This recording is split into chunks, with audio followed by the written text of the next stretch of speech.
Bonjour à toutes et bonjour à tous. J'espère que vous allez très très bien et je suis vraiment ravie de vous retrouver pour cette nouvelle vidéo dans laquelle nous allons parler des énergies pour votre signe pour le mois de novembre 2023.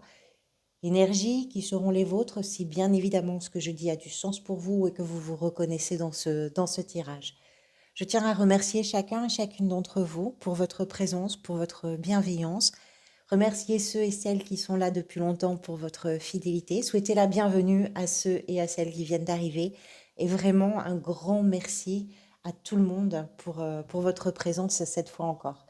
Alors, pour ce tirage, on va parler d'abord des arcanes majeures. Vous avez l'impératrice. C'est une carte importante, l'impératrice, puisque c'est celle qui était venue lors du tirage semestriel et qui peut nous raconter un petit peu le fil conducteur de votre mois de novembre, si tout ça a du sens évidemment pour vous encore une fois. Donc une carte importante. Elle est très intéressante, hein, puisqu'avec l'impératrice, on va en parler, hein, on va détailler, mais on est sur un principe de création, de créativité.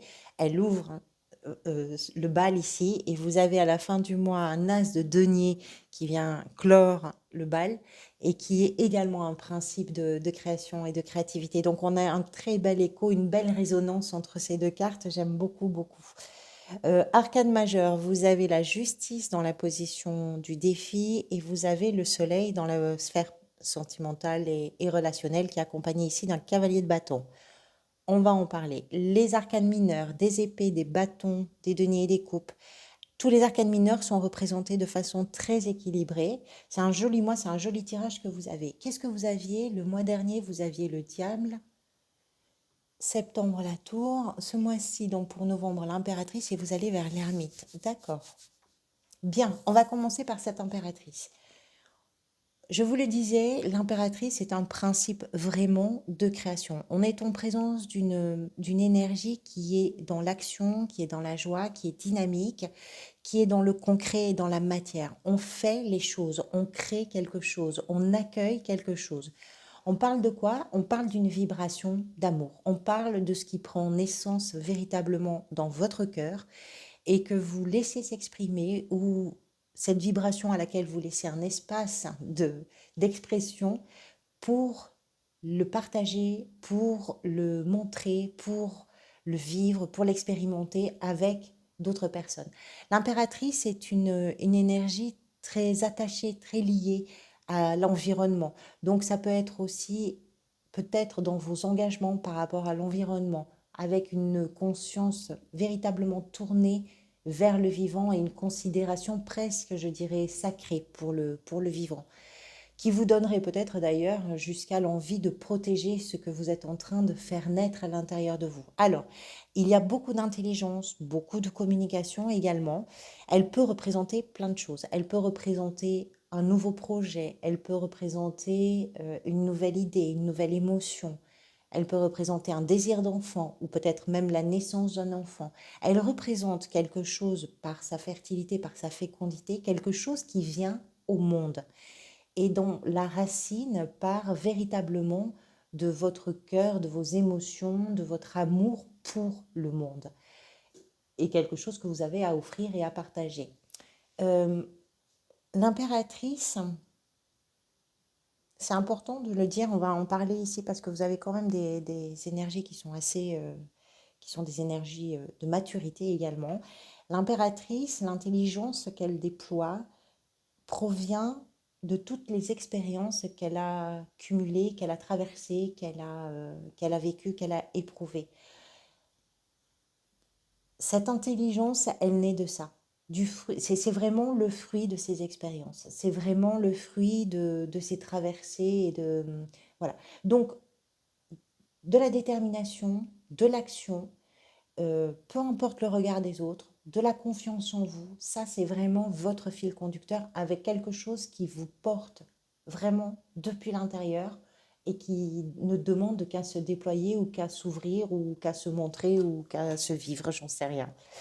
Votre état d'esprit, vous avez le roi d'épée et la reine de bâton. Alors encore une fois, avec la reine de bâton, on parle de la créativité avec l'impératrice. La reine de bâton, c'est pareil. C'est une énergie d'efficacité, de création, d'engagement, beaucoup. La reine de bâton, que vous soyez un homme ou une femme, c'est pareil, on parle vraiment d'une énergie. C'est une, c'est une, c'est un personnage qui sait prendre la lumière, qui sait parler, qui est vraiment là aussi porté par quelque chose qui la passionne, qui l'intéresse.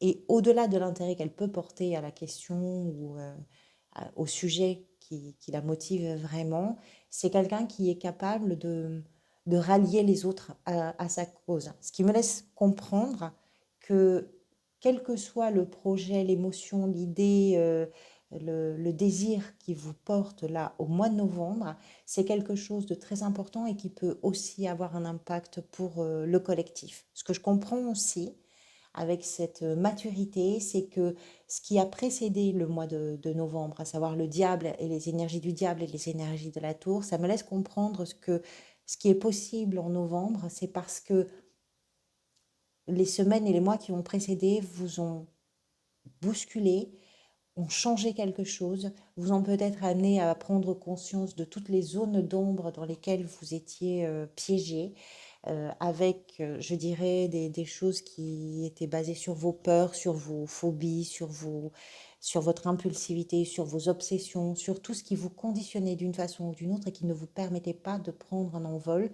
qui ne vous permettait pas d'oser et de créer quelque chose.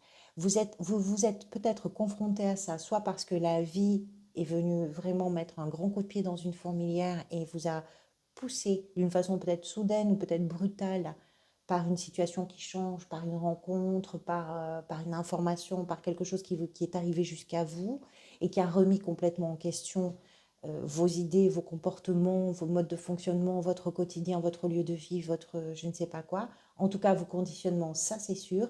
Et c'est peut-être parce que vous avez passé toutes vos parts d'ombre, on dira, au programme d'essorage de la machine à laver de la vie, que tout d'un coup vous êtes capable de laisser naître quelque chose. Le roi d'épée nous explique que ce processus de création que vous exprimez, que vous explorez en novembre, arrive véritablement à un moment où vous êtes capable de le réfléchir, de communiquer, où vous êtes capable de mettre en place les meilleures stratégies parce que votre analyse est juste, parce que vous avez suffisamment traversé, parcouru euh, certains chemins, on va dire, pour vous permettre d'avoir beaucoup d'aplomb et beaucoup de logique. C'est cohérent, c'est lucide, c'est intelligent, c'est voilà. Et vous prenez les décisions. Vous êtes aux rênes. C'est vous qui avez la main sur ce qui est en train de se passer, sur ce que vous vivez. Et ce que vous vivez vous engage. Ce que vous vivez vous passionne. Ce que vous vivez, vous le décidez. Ce que vous vivez, vous le mettez véritablement en action. Vous le structurez, vous l'organisez et vous prenez les décisions en conséquence. C'est super, non? Vraiment, l'état d'esprit, il est puissant, si ça vous parle. Ce qui s'est peut-être passé.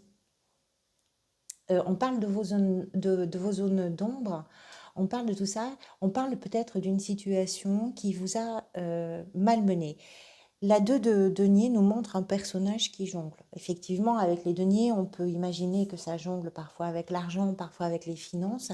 Ce qu'on comprend surtout, c'est que quelle que soit la situation qui vous a demandé de jongler, vous avez été obligé, peut-être à certains moments, de courir après tout ce qui était urgent, tout ce qui était prioritaire, sans prendre le temps de considérer que chaque chose peut être réalisée, peut être accomplie en prenant du temps pour chaque chose. Donc c'est un peu quand on est vraiment... Ce que je veux vous exprimer, c'est que c'est un peu comme quand on est pris par les contraintes de la vie, par l'argent, le rythme, les enfants, les courses, les paiements, toutes les contraintes que l'on a, toutes les responsabilités que l'on a, et que parfois on se trouve acculé, on n'arrive plus à savoir ce qu'il faut faire en priorité. Et du coup, on fait tout un petit peu, mais on ne sait plus si, par exemple, il faut arrêter de travailler pour vite aller, par exemple, je vous donne un exemple, aller chercher les enfants à l'école, ou bien est-ce qu'il faut terminer ce travail et ensuite peut-être arriver un petit peu en retard pour aller chercher les enfants à l'école, ou bien est-ce qu'on va payer le loyer plutôt que l'électricité, est-ce qu'on va ne pas payer tout ça plus tôt et on va mettre le budget sur l'alimentation. C'est un peu tout ça, c'est-à-dire que tout devient urgent, tout devient prioritaire. Et la de Denier nous parle de ce moment où on fait l'équilibriste entre toutes ces urgences, toutes ces priorités. Et pour que le train continue d'avancer, ben on est obligé d'aller dans tous les sens. C'est derrière vous. C'est derrière vous. C'est peut-être aussi ce qui vous a poussé de jouer l'équilibriste comme ça, dans une situation, dans une relation, dans je ne sais pas quoi. C'est peut-être aussi ce qui vous a poussé à, à mettre, peut-être à faire table rase de quelque chose, à mettre par terre ces fondations qui vous emprisonnaient plutôt qu'elles ne vous aidaient dans votre quotidien ou dans votre gestion du quotidien. On est dans du concret, on est dans la matérialité. Encore une fois, l'impératrice nous parle de choses bien concrètes, de réalisation. Là aussi, c'était très concret et très, c'est vraiment dans la matière, hein. Ce que vous souhaitez, enfin ce que vous souhaitez, vous le savez mieux que moi, ce que vous souhaitez, mais peut-être que ce que vous aimeriez, vous, réaliser, est représenté ici par une 10 de coupe. Vous avez une 9 de coupe, vous avez la 10 de coupe. Alors, j'ai envie de vous dire un peu comme tout le monde, réalisez votre rêve. Ce que vous voulez, vous, c'est arriver à construire cette situation qui, sur le plan émotionnel, vous permet de vous sentir bien.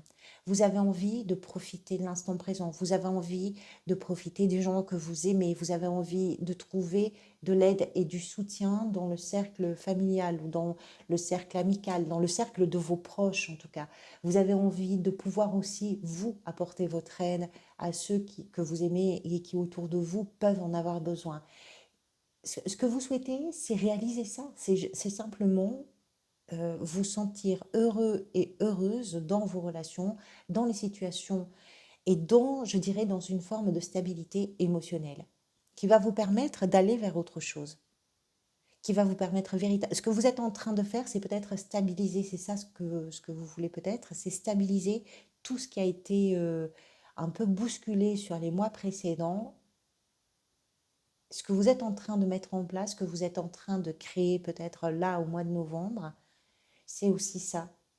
Vous êtes en train de donner naissance à quelque chose qui, pour vous, est peut-être la promesse d'une stabilité, d'une sécurité émotionnelle.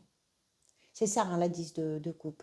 On réalise ce que l'on rêve. C'est ce que vous êtes en train de manifester en novembre, avec cette 9 de coupe. On va y revenir. Mais pas simplement pour vous en tenir là. C'est simplement pour aller encore plus loin après. Il y a de l'engagement, encore une fois, hein, dans ce tirage. Ce qui peut peut-être venir vous aider, c'est représenté par une 4 de bâton. La 4 de bâton, c'est vraiment une étape qui doit être célébrée. C'est une étape de gratitude, une étape de soutien, une étape de sécurité. C'est vous souvenir par un partage, par une célébration, que vous appartenez à un clan, que vous appartenez à une tribu. C'est peut-être célébrer quelque chose, une réussite, célébrer un achat, célébrer un événement, célébrer une situation qui peut se partager, etc. Et c'est de vous sentir en sécurité. Ce qui vient vous aider, c'est ça. C'est le noyau qui est autour de vous, c'est votre famille, ce sont vos amis, c'est cet événement ou ce moment où vous vous sentez capable de célébrer quelque chose parce qu'il y a quelque chose à célébrer. On n'est pas dans le conflit, on est bien entouré, on est heureux, on est heureuse dans ce qu'on partage et dans ce qu'on vit. C'est vraiment un moment de plaisir. C'est un moment que la vie vient vous offrir où il n'y a pas de culpabilité, où c'est simplement du plaisir, de la stabilité. C'est quelque chose qui est solide, c'est quelque chose qui est harmonieux et c'est quelque chose qui inspire vraiment un sentiment qui fait du bien en fait, qui fait du bien. Vous avez accompli un chemin, vous avez parcouru quelque chose qui vous permet d'entrer là dans une période un peu plus paisible, qui respire la joie de vivre. Vous êtes en train de cueillir les fruits de quelque chose que vous avez mis en place parce que ça vous permet de donner naissance à une nouvelle, je dirais, à une nouvelle période, vraiment, ou à un nouveau projet. Mais c'est très important en fait pour vous. Le défi ici est représenté par la justice. Alors c'est là aussi intéressant parce qu'on a un bel écho avec cette 2 de denier.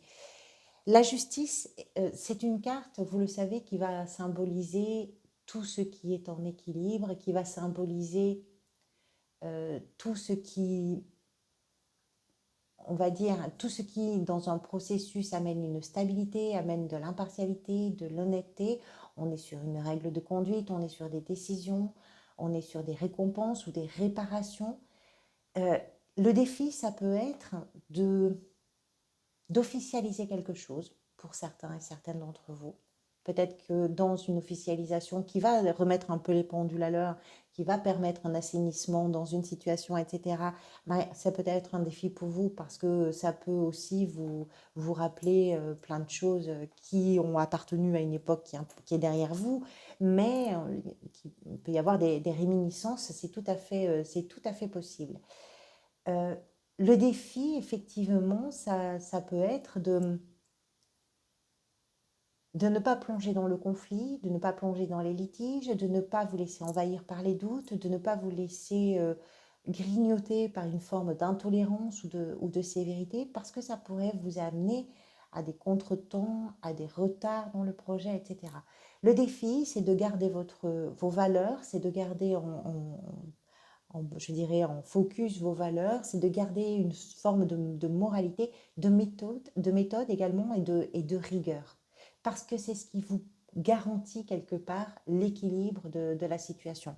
Alors, est-ce que c'est lié aux semaines que vous avez, qui sont derrière vous? C'est tout à fait possible. D'autant plus qu'ici, comme je vous disais, c'est intéressant par rapport à celle de Denier qui nous explique que dans les priorités, peut-être qu'il y a eu des choix aussi et que maintenant, ben, vous êtes capable d'ouvrir la porte et d'accueillir quelque chose de nouveau dans votre vie, mais ça demande de ne pas perdre l'équilibre, donc c'est possible.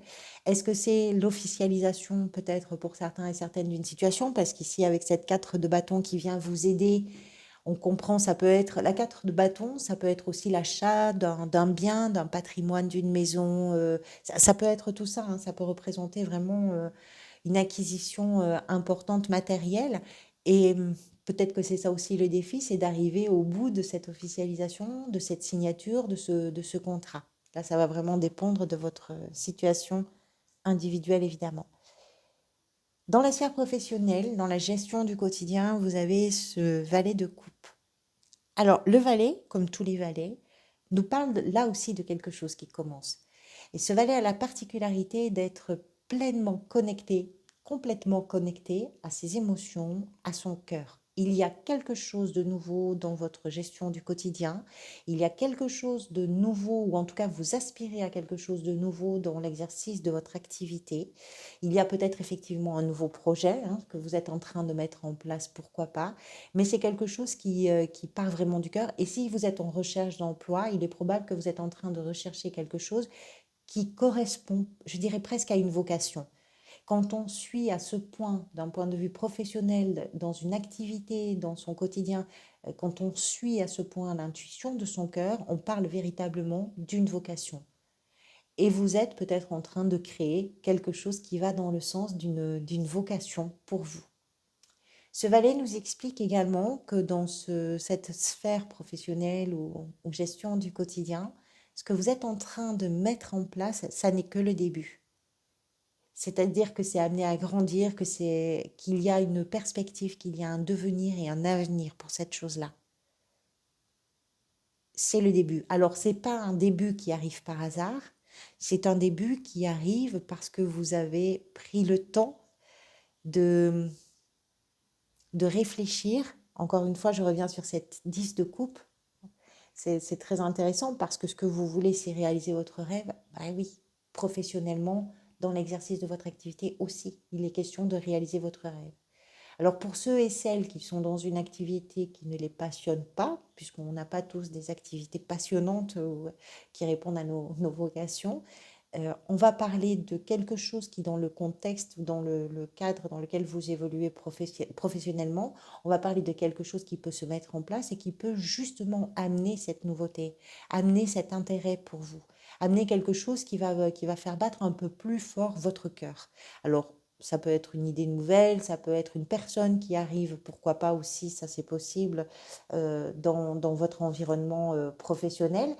Ça peut être ça, effectivement. Ça peut être aussi quelqu'un d'un signe d'eau qui serait poisson, cancer ou comme vous, scorpion, qui pourrait avoir une importance dans la sphère professionnelle, pourquoi pas, et qui pourrait justement vous permettre de découvrir aussi des choses que vous aimez différemment, ou de mettre en place des choses qui peuvent être beaucoup plus intéressantes et beaucoup plus excitantes, en tout cas sur le plan de la réalisation. On est sur quelque chose de nouveau, quoi qu'il en soit. Dans la sphère sentimentale et relationnelle, un superbe soleil avec un cavalier de bâton, les deux ont sauté en même temps. C'est lumineux, c'est joyeux, c'est peut-être en lien avec quelqu'un d'un signe de terre, c'est-à-dire les taureaux, les vierges ou les capricornes. Non, pas du tout signe de terre, pardonnez-moi, signe de feu, les béliers, les lions ou les sagittaires, les bâtons, ce sont les signes de feu, pardonnez-moi. Ça peut être quelqu'un qui est en lien avec l'étranger, ça peut être une rencontre qui débarque comme ça, qui déboule dans votre vie, vraiment.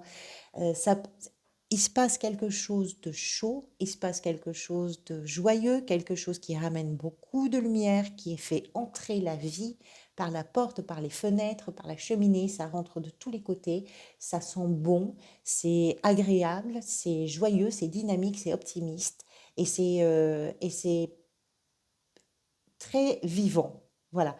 Le cavalier de bâton est particulièrement dynamique dans ses actions, voilà, on a envie de faire des choses ensemble, on a envie de se projeter, on a envie de découvrir, on a envie de voyager, on a envie de faire bouger les choses. Alors, tout le monde ne va pas rencontrer quelqu'un, tout le monde n'est pas dans cette dynamique-là. Ce que ça nous explique, d'un point de vue, on va essayer d'élargir pour que tout le monde puisse s'y retrouver. D'un point de vue général, dans vos relations, ce que vous cherchez, c'est ça. C'est que ce soit dynamique, c'est que ce soit joyeux, c'est que ce soit dans l'action, c'est que ce soit dans l'engagement, c'est que ce soit intéressant, parce que c'est vers l'optimisme que vous avez envie de vous tourner, c'est vers la luminosité, c'est vers la prise de conscience, mais pas sans rien faire, en étant pleinement active ou actif dans vos relations. Après, ça peut concerner pour vous une relation en particulier, amoureuse, amicale, familiale. Il y a peut-être quelque chose dans une relation que vous avez envie d'éclaircir, qui reprend un peu le chemin du bonheur, le chemin de la joie, du sourire, etc. C'est vraiment un joli tirage que vous avez pour ce mois de novembre. Je suis contente de commencer par vous. Vous êtes le premier signe que je fais de la série, ça me fait plaisir. Allez, qu'est-ce qui se manifeste pour vous? La 10 de coupe représente ça. Pardonnez-moi, c'est la 10 de coupe ici et la 9 de coupe là. Mais ça revient exactement au même, je ne change pas un mot de tout ce que j'ai dit. La 9 de coupe, ce qui est en train de se manifester, c'est comment vous réalisez ce que vous souhaitez. C'est exactement ça. Vous êtes, vous sortez d'une période, si ça vous parle, vous sortez d'une période complexe, sombre, difficile, mouvementée. Qu'est-ce que vous mettez en place pour réaliser vos rêves?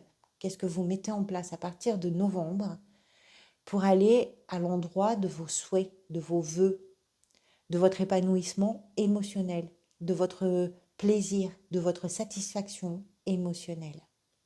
C'est ce que vous êtes en train de manifester.